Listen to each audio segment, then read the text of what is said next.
na evropska strana İstanbul'a. Ovdje je Mısır piyasa. Mısır znači kukuruzna.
Ovdje svakako treba da dođete i da posjetite ovu kukuruznu pijacu jer imate sve i svašta.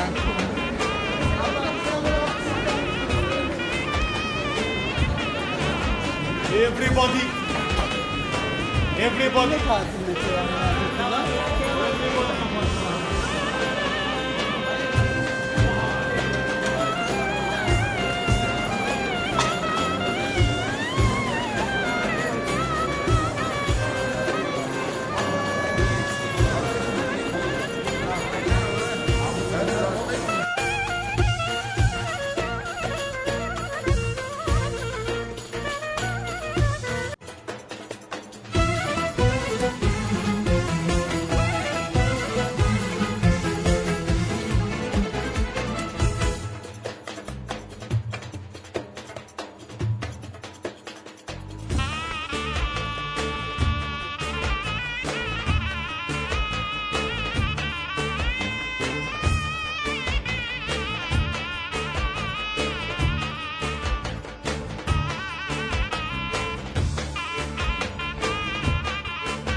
Kupili smo šta nam treba i sada idemo tramvajem.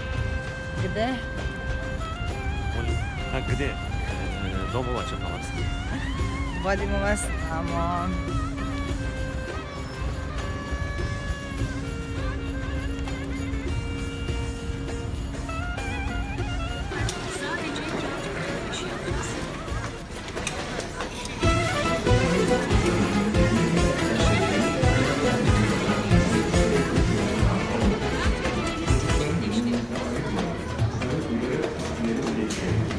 Ovdje možete sami da stavite pare na vašu kartu za prevoz, tako da vrlo je lako putovati Istanbulom.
ovo je red kako biste ušli u palatu. Svi ovi ljudi čekaju da kupe kartu. Da, da.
Da obiđete ovo preveliku palatu treba će vam vjerovatno 2 sata kako bi sve vidjeli i vredi doći ovdje. Ulazi sada 90 turskih lira, a kurs vam je 6,4 lire za 1 euro. Ali vredi doći ovdje i obići sve. Još malo palate.